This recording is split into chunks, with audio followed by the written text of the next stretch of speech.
Selamat datang podcast horor TWN, Twin Whisper Nightmare.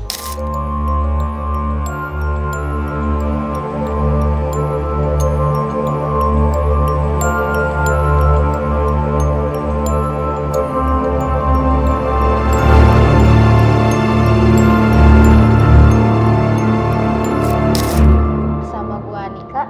Dan saya Dina. Kali ini gue bakalan ngebahas sesuatu hal yang horor lagi.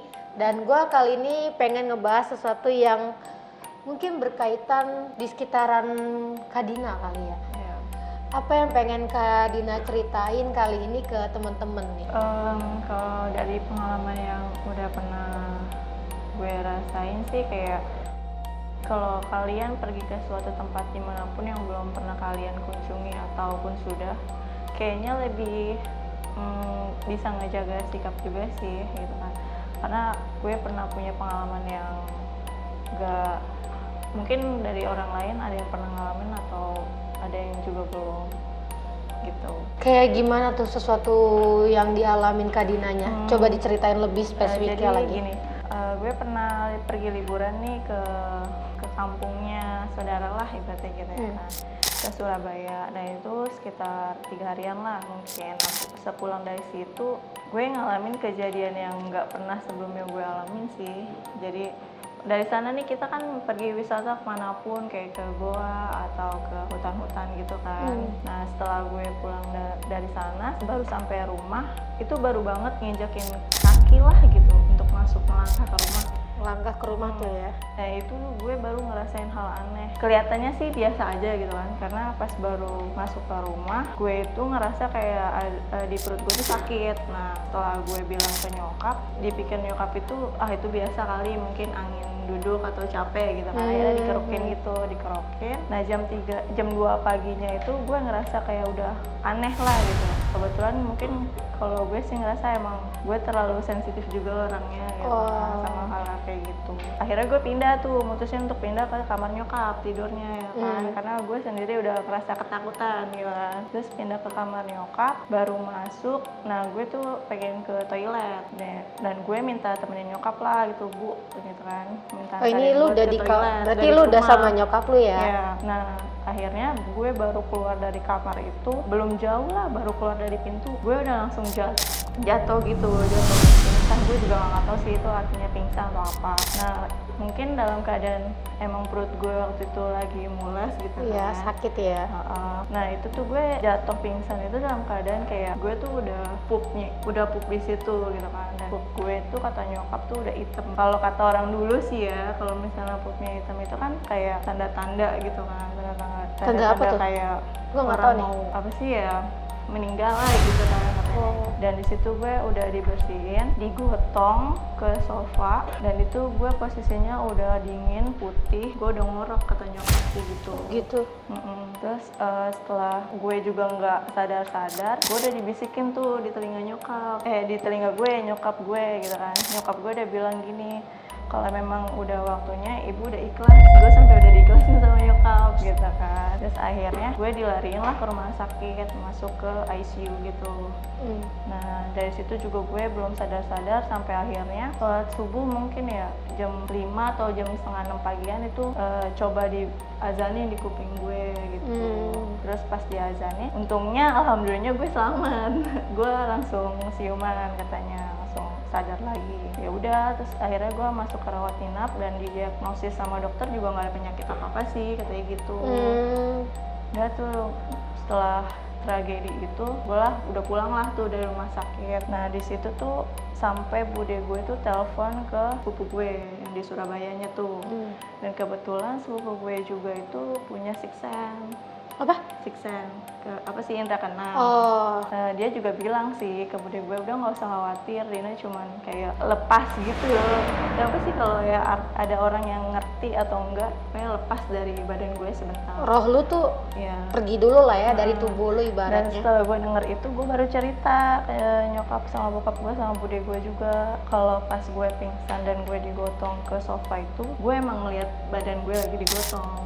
Nah gue baru cerita ke sepupu gue gitu, kalau gue bisa ngeliat badan gue pas gue lagi pingsan, lagi yang nggak sadar lah gitu kan. Gue nggak ngerti sih itu namanya apa gitu kan. Terus kata dia, iya udah nggak apa-apa, Dina nggak apa-apa kok, ntar bentar lagi juga sadar lagi gitu, nggak usah khawatir, dia lagi lepas doang, ntar juga balik lagi digituin. Ya udah akhirnya benar kan, gue sadar lagi, alhamdulillahnya selamat lah gitu. Berarti waktu lu di balik lagi nih ya, waktu lu di rumah sakit kan lu diyasinin. Itu diyasinin sama maksudnya ustadz setempat atau Nggak, gimana? keluarga Dari doang sih. keluarga. Cuma kayak diazanin di kuping. Biasanya kan kayak orang panggil Iya. orang gitu. Enggak sih, karena ya sepupu Nggak gue juga kepikiran ada yang six sense lu bakalan juga. kayak gitu ya. Langsung teleponnya ke sepupu gue yang punya rekanan itu. Udah gitu doang. Dari lu sendiri tuh kayak ada nggak sih kayak ngerasa apa ya, kayak tubuh lu tuh bakalan ngerasain nggak sih kehadiran makhluk Iya. halus itu? Lu Gue bisa sih merasakan itu? selama di Surabaya itu emang karena gue sadar gue sensitif, jadi kemanapun tuh kalau gue emang kayak ngerasain ada sesuatu tuh gue selalu mual. Oh mual. Gue kayak gitu. Jadi kalau misalnya ketemu ya ngerasain ada siapa gitu kan, kayak mual nih gitu. Pas gue pertama kali datang ke Surabaya pun si sepupu gue udah bilang, udah ngerasa lah kalau gue itu emang agak-agak Oh, sensitif lah ya badannya. Maksudnya kalau kata orang mah yang biasa bilang badannya tuh lemah, gampang dimasukin. Tapi gitu. gue sebelumnya nggak pernah ngerasain kayak kemasukan, nggak pernah. Cuman gue bisa ngerasain aja. Bisa nggak? Terus kejadian selain di Surabaya itu, lu pernah nggak sih ngalamin hal yang menakutkan lagi selain itu? Paling kayak kalau gue sih kebanyakan lewat mimpi. Terus kayak pernah di kamar gue sendiri ngerasain yang bener-bener ngerasanya tuh lagi tidur dicekek kuntilanak. Kayak rep-repan gitu ya? Ya kayak rep-repan, cuma kalau kayak dibilang mimpi, kalau dicekek kan nggak berasa ya. Iya. Tapi ini yang namanya dicekek, ngerti kan kalau dicekek? Bebekas lah ya? Sampai batuk. Oh, Sampai batuk. Gitu, kayak gitu. itu kayak di mimpi lu tuh awal-awalnya inget nggak sih lu kenapa bisa sampai dicekek gitu? Apa langsung kejadian aja. Langsung kejadian lagi tidur, ada dia terus langsung datang. Karena kalau gue kan di kamar nih, misalnya ada gangguan apa kayak jendela gue diketok, gue tuh nggak takut kayak gimana cuma kayak ngomelin, malah kayak marah, ngapain sih gitu, udah gitu aja. Kalau sebenarnya kejadian-kejadian lain sih gue lebih banyak di mimpi-mimpi juga sih, dari mimpi juga. Biasanya kadang juga dari mimpi justru pertanda kayak Iya. kita nih nasehatin diri kita sendiri lah ya dari mimpi. Tapi Kak Dina sendiri percaya nggak sih akan adanya hal-hal goib? Kalau gue sih percaya ya, cuman kembali lagi ke orang, masing-masing orang juga sih penilaiannya percaya apa nggak percaya gitu. Pernah nggak sih kayak Kak Dina tuh diikutin seseorang yang tak kasat? Ya itu yang pas dari Surabaya aja. Cuma pas, itu. pas akhirnya ke orang yang bisa gitu, itu ada nenek-nenek yang ngikutin. Bahkan sampai pas kemarin hamil itu dicek masih ngikutin. Kodam juga. mungkin? Bukan. Jadi dari Surabaya kita lagi main di mana, mungkin ada kata-kata yang dia nggak suka atau perlakuan kita yang enggak, ya dia suka lah. Tapi gitu. kata saudara lu sosok ini tuh baik buat lu atau cuman ngejailin aja? Iya, cuman ini aja, kebetulan aja kayak ngikut aja gitu. Udah sih, maksudnya setelah dari situ ya udah gitu, nggak terlalu gimana. Dari Kak Dina tuh gimana cara ngatasin ketakutan Kak Dina saat itu? Waktu dulu sih tuh gue orangnya penakut banget, parah penakut banget. Tapi karena gue sering dikasih kayak ya diisengin, terus pernah ngeliat-ngeliat kayak gitu, jadi mulai sekarang tuh udah gak pernah takut lagi. Jadi kalau hal-hal kayak gitu ya udah biasa aja. Udah terbiasa lah ya.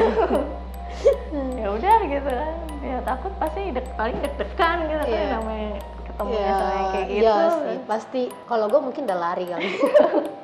Udah lari, gue udah langsung mama langsung udah nggak mau sendirian. Iya. Oke, kalau Kak Dina nih ya dikasih kesempatan buat ngobrol sama makhluk tak kasat mata gitu, ada nggak sih yang pengen Kak Dina obrolin ke mereka? Atau mungkin ada sesuatu yang pengen disampaikan?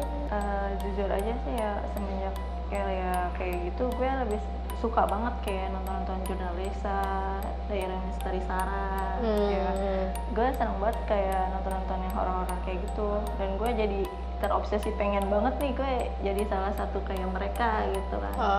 Jadi ibaratnya ya bukan gimana-gimana, tapi gue ngambil positifnya pengen ngebantuin orang yang benar-benar kalau kayak sakitnya bukan karena medis atau kayak kita kemana nih teman kita lagi kenapa-napa gitu, jadi gue bisa nolong juga sih. Gue lebih kayak gitu aja pengennya. Tapi kan ya gift dari yang di atas kan beda-beda. Iya betul. Apapun yang diberikan di atas kita harus terima lah ya. Bukan berarti kita percaya di sana musyrik juga kan. Betul. Jadi ya udah.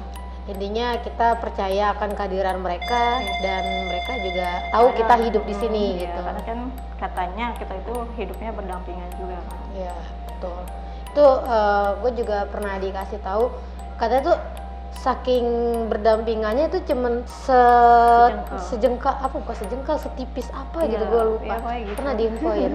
Iya bisa jadi. Dari ceritanya Kak Dina tuh lumayan, bukan lumayan lagi, horor banget, dan itu ada beberapa inspirasi yang bakalan gue tanggepin, dimana yang tadi Kak Dina awal-awal ngasih tahu kayak dimanapun tempatnya jaga ucapan sama tindakan ya. Iya. Jadi teman-teman juga harus sama, itu tindakan, attitude lah ya. Iya. Attitude itu penting banget di mana-mana. Oke, untuk Kak Dina makasih banget udah mau ceritain ceritanya Kak Dina di sini. Nanti kita bakalan bahas lagi yang lain-lainnya. Oke teman-teman yang pengen menyaksikan cerita-cerita selanjutnya selain dari Kak Dina, nanti ada teman-teman yang lain. Kalian jangan lupa selalu nonton kita terus dan jangan lupa like, comment, and subscribe. Sampai jumpa.